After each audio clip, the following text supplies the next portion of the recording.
लोकसभेला चूक झाली, सुप्रिया सुळेंविरोधात सुनेत्रा पवारांना उभं करायला नको होतं, अजित पवारांची कबुली.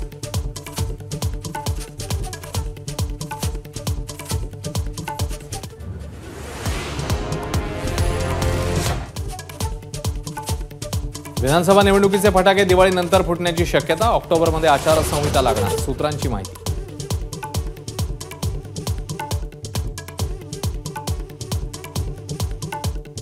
लोकसभेतल्या दुराव्यानंतर संघ आणि भाजपचं विधानसभेसाठी जुळलं. भाजपला फटका बसू नये म्हणून संघ मैदानात, सहकार्यवाहक अतुल लिमये यांच्याकडे समन्वयाची जबाबदारी. कुणाचा बाप आला तरी योजना बंद होणार नाही, लाडकी बहीण योजनेचे पैसे परत घेण्याची भाषा करणाऱ्या राणांना फडणवीसांनी सुनावलं. जळगावमधल्या कार्यक्रमात कानपिचक्या.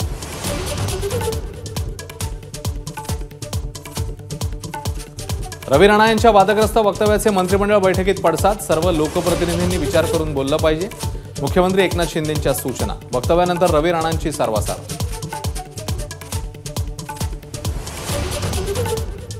लाडक्या बहिणीवरून सुप्रीम कोर्टाचे सरकारला पुन्हा ताशेरे, पुण्यातल्या भूसंपादन प्रकरणी योग्य मोबदला द्या, नाहीतर लाडकी बहीण योजना थांबवू, कोर्टाची धमकी.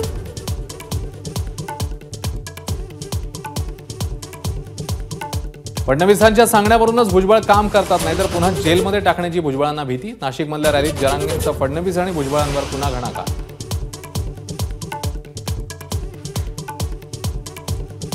मराठवाड्यातल्या खालसा झालेल्या इनाम 2च्या आणि देवस्थानच्या जमिनी वर्ग 1 करणार, सरकारचा मोठा निर्णय, लाखो लोकांना होणार फायदा.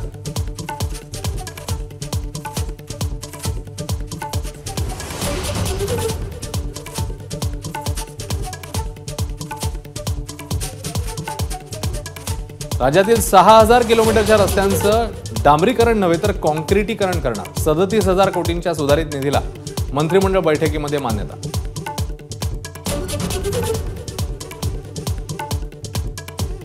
राज्यामधल्या नगरपंचायत आणि नगर परिषदांच्या नगराध्यक्षांचा कालावधी आता 2.5 ऐवजी 5 वर्ष, मंत्रिमंडळ बैठकीतला मोठा निर्णय.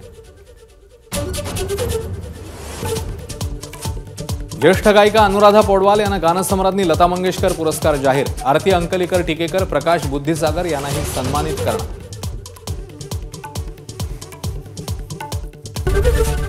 एबीपी माझा, उघडा डोळे बघा नीट.